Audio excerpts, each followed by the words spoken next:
50 years. That's how long it's been since Torker introduced their first BMX bike. And in 1976, hundreds of kids like me began riding their Torkers in neighborhoods, local trails, and BMX tracks. That was then, and this is now. Torker is back and better than ever.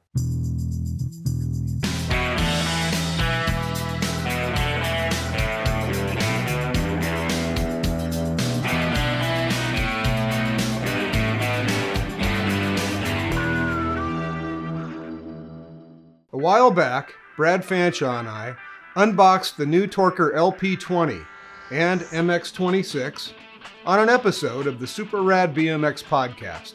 That's looking good, man.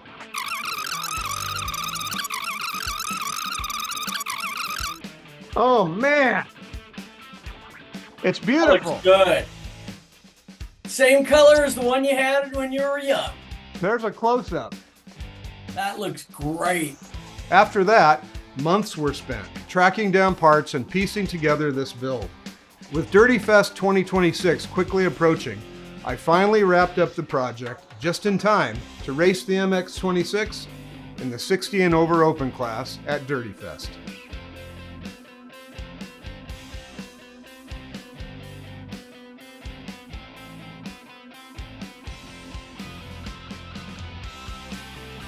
In this video, you'll see the complete build, hear my thoughts on how the MX26 performs on the track, and find out what it's like lining up against BMX legend Stu Thomsen.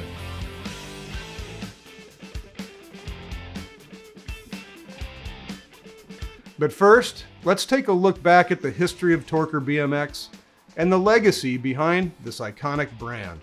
Founded in 1976 in Fullerton, California, Torker emerged during the sport's earliest years when BMX racing was rapidly growing across Southern California.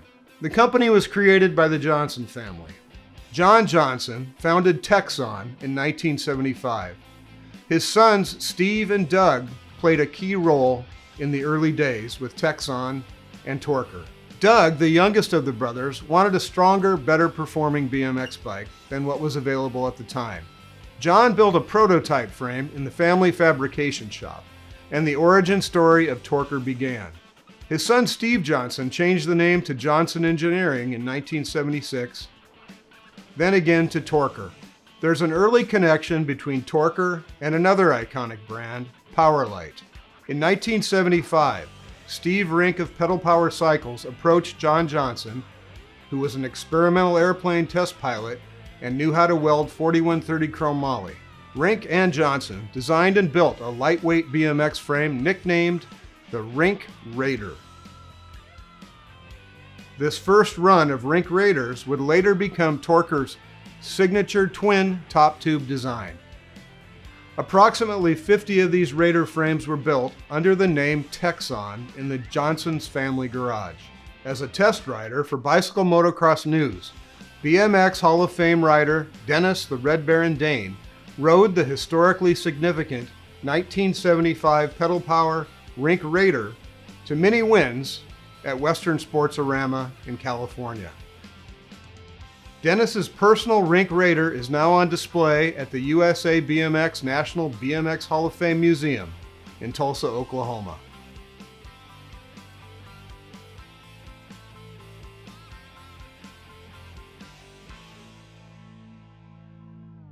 Steve Rink went on to develop Pedal Power, which later evolved into Powerlite.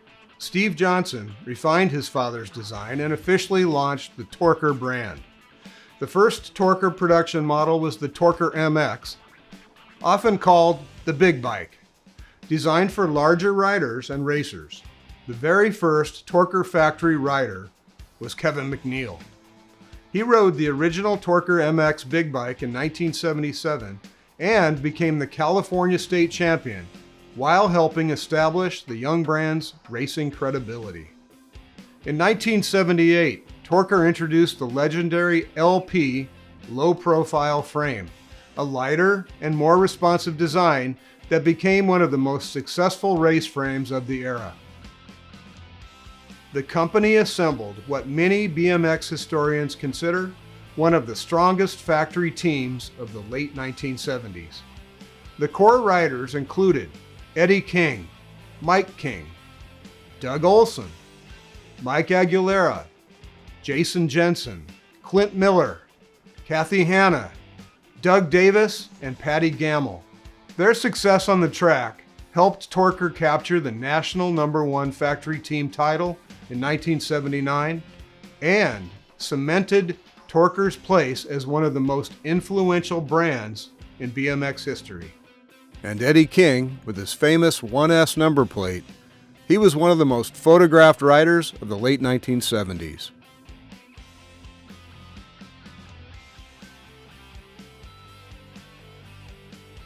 As the team evolved into the early 1980s, Torker added several other notable riders, including Dave Marietti, Kelly McDougall, Steve Gibson, Jeff Osmus, Gary Green, and later, the famous Torker twins, Mike Miranda and Tommy Brackens. Clint Miller, the Barbarian, became the first IBMXF professional world champion in 1980, aboard a Torker LP. Torker also played a pivotal role in the birth of freestyle BMX. In 1982, the company manufactured the original Haro Freestyler frame for Bob Haro, widely recognized as the world's first purpose-built freestyle BMX frame. This groundbreaking project helped launch freestyle BMX as a sport and forever linked Torker to BMX innovation.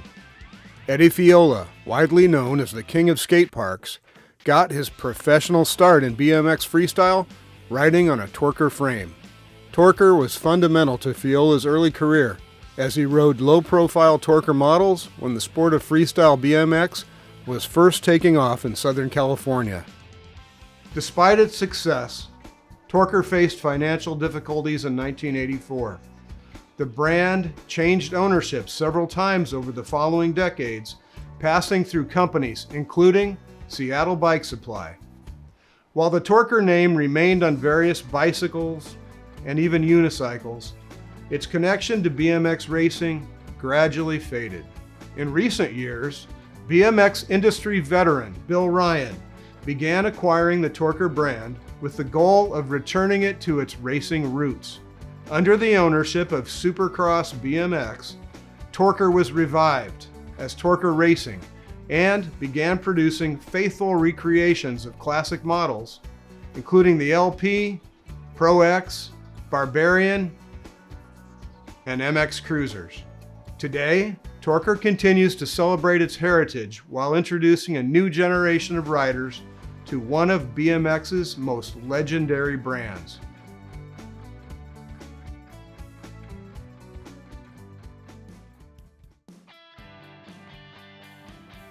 So what was the Nebraska connection with Torker? Why do we love Torker so much in Nebraska?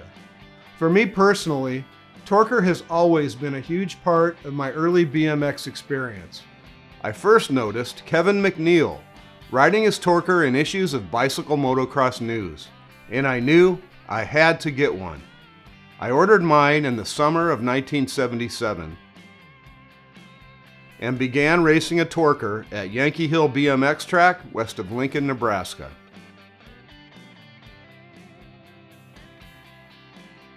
Then, when the October 1977 issue of BMX Action came out with a test of the Torker Big Bike, Torkers started popping up everywhere.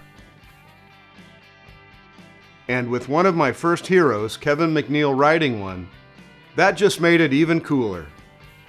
There's also a cool shot of Kevin McNeil on the cover of the April 1978 BMX Action. I raced my Torker throughout the 1978 season and into 1979. Here's a BMX Action photo of Shimano's Steve Gibbons and myself at the very first NBA Jag World Championships in Indianapolis, Indiana. And another shot taken by my pal Chris Hayden at the same race. And I was on a Torker. It wasn't just me. Torker became one of the most popular BMX bikes on the race scene in Nebraska during the '78 season. Of all the riders who chose Torker, Doug Olson, who won the NBA District No. 1 plate in 1978, rose to the top of the Nebraska Torker lineup. For the first several years of BMX in Nebraska, Doug was the fastest 15 and over expert rider. He was tall, he was strong, and he was intimidating on the gate. His presence looms large in Nebraska BMX lore. It was nearly impossible to beat Doug on any track, on any weekend. It didn't take long for Torker to take notice. They offered Doug a spot on the Torker factory team, making him the very first rider from Nebraska to earn a factory ride. The extended list of notable Nebraska Torker riders is a long one that includes future factory riders and Hall of Fame riders.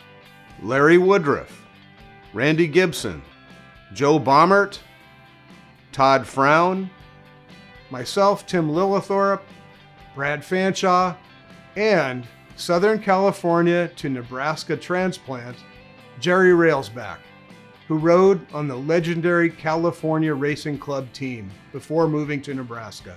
By the 1979 season, Doug Olson had moved to Southern California to work alongside the Johnson family at the Torker factory. In that same year, Doug was on the national No. 1 Torker race team. Next, let's dig into the build of this amazing Torker MX26 and get it ready for competition at Dirty Fest 4. The quality of these Torker retro frames is impressive. From the clean welds to the awesome paint, they really retain that look of the original Torker MX big bike with the benefit of having modern geometry and updated cool tech like a European bottom bracket and an integrated headset. The reproduction logos and graphics take you right back to the 70s.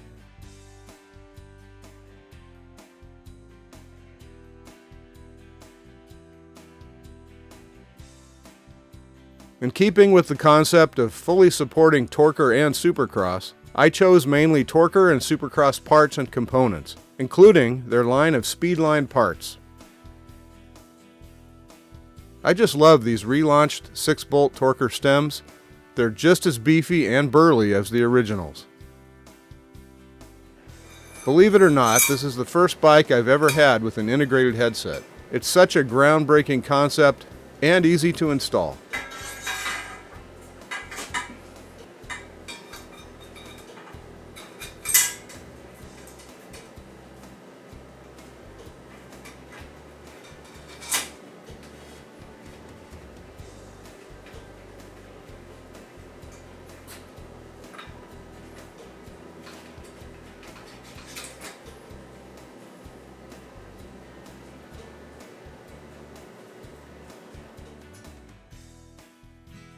I chose the Supercross Flat 6 Cruiser bars.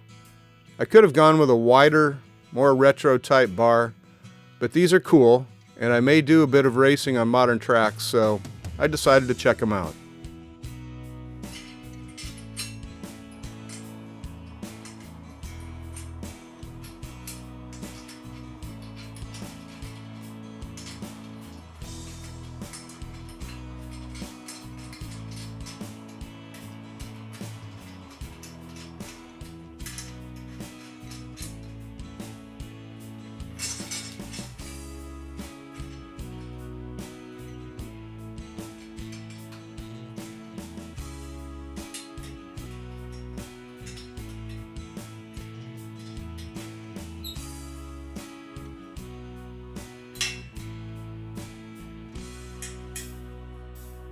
Turns out I really like the Speedline Carrera saddle. It's got enough padding for longer rides, lightweight chromoly rails, and a sweet retro look. You can't go wrong with the affordable Uno post. Plus, at 350 millimeters long, you can run your seat as high as you want to. I've got to give a shout out to Super Lube. They hooked me up with grease and about 15 zillion different kinds of chain lube a year or so ago. There won't be any squeaky chains around here for a long time.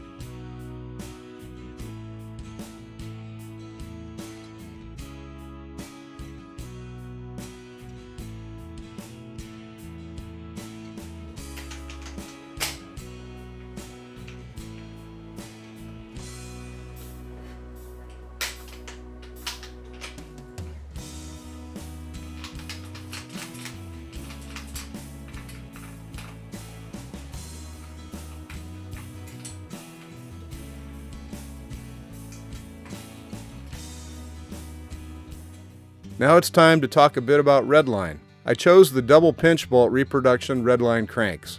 When you order a set of these, they usually come with a press-in American bottom bracket. But if you search enough, you can also find the Redline threaded European bottom brackets.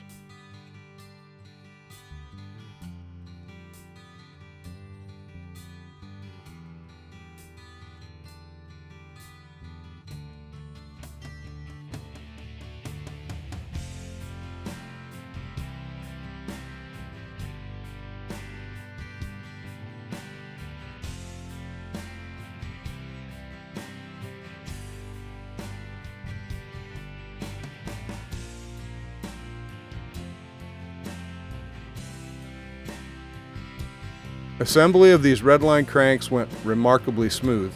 I've been running profile cranks for at least 25 years, and these are very similar.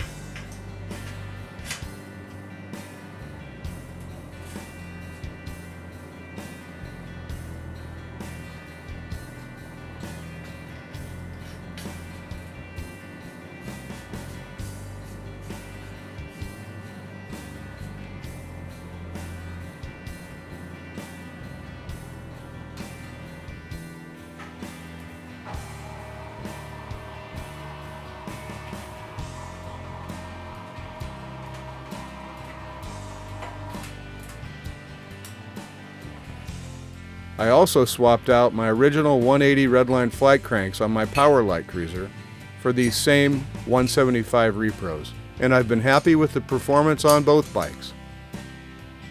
I have to thank my Wichita friend, Pete Espinosa. I bought these Neptune 41 tooth chain wheels in red for both bikes. Then Pete sent me this practically new black Redline. He was right. It was a perfect fit for this bike's red and black color scheme.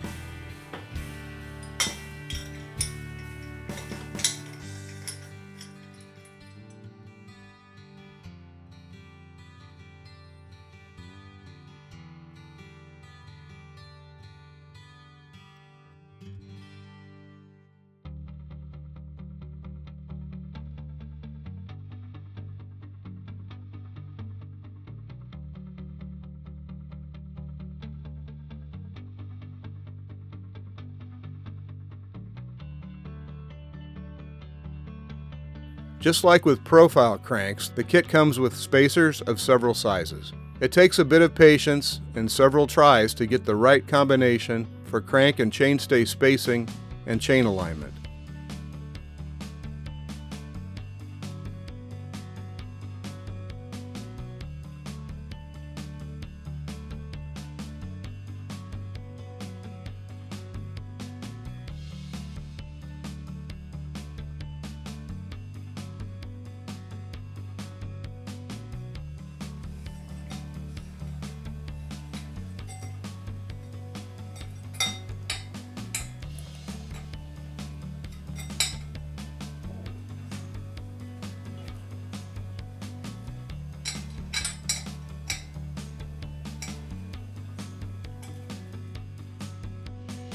So I skipped filming the installation of my Wide Industries freewheel.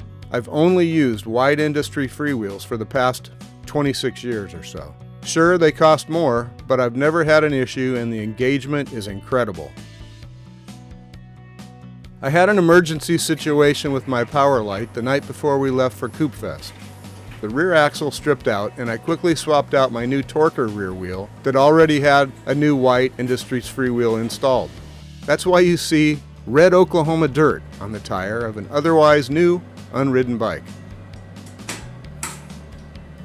The wheels I chose for my Torker I actually bought several months ago when Supercross and Bill Ryan announced that they were selling a set of these fit wheels for $99, and that was such a deal I just had to go for it.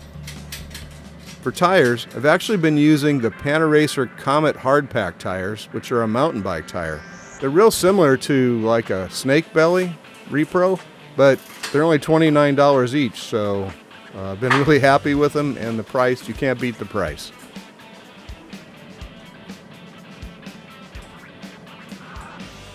The only used parts on this build are these old Signs brand chain tensioners. Remember Signs? This was one of Toby's companies from about 20 years ago.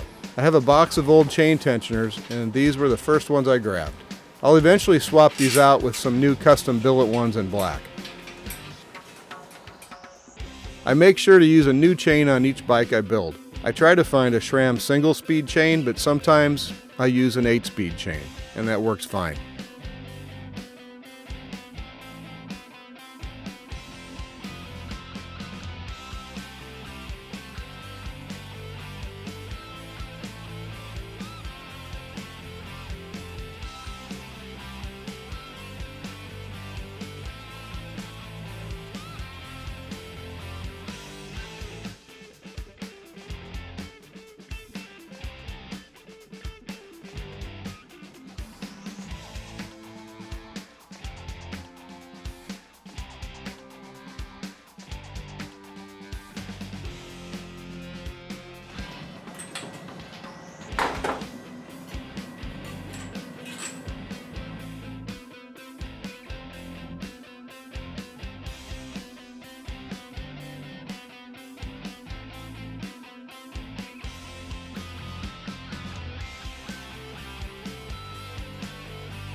I've used box brake systems on several other builds, and I've had good experience with them.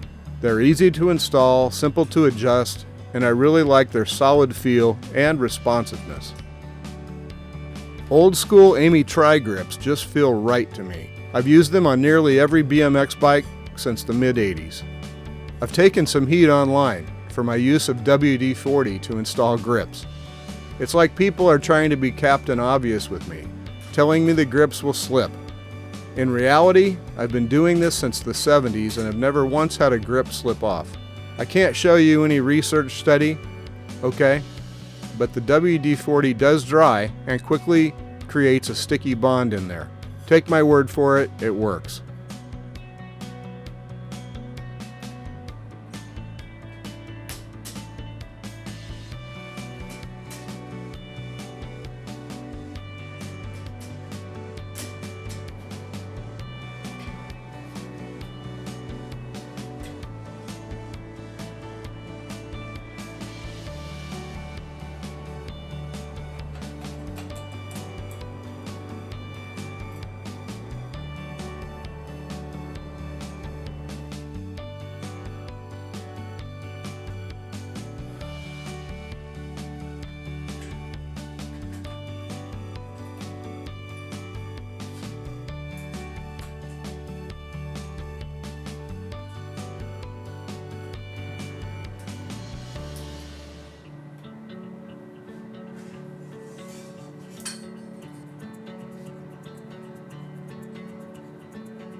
8-degree pedals. Now here's a revolutionary new product. How often does a bicycle product come out that is this different? Aside from clips, pedals haven't changed much since the late 1800s. After racing with these 8-degree pedals at Dirty Fest, I'm impressed and fascinated by them. If you go to the 8-degree pedal website, they have plenty of great photos and information about the science behind these pedals. Basically, internal mechanisms allow your feet to move 4 degrees left and 4 degrees right. The simplest way I can describe this is they're like having a slight bit of suspension for my feet and ankles. The feel is like easing into a turn or a jump, and I'm excited to try these on a few more of my bikes.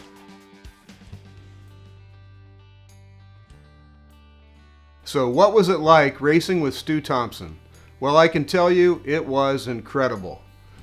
Back in the early days, when my friends and I were just discovering BMX, we started reading bicycle motocross news. I think the first issue I ever saw was in our grade school library, and I subscribed immediately.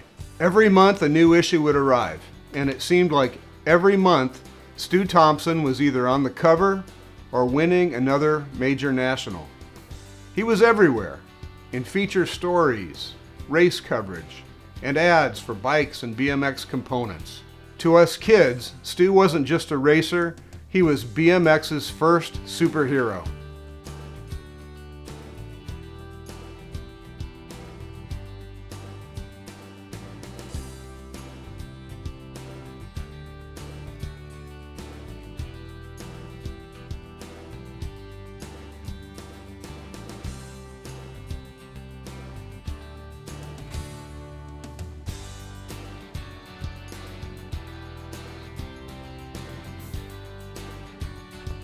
In 1977, we traveled to an NBL National, and there was Stu.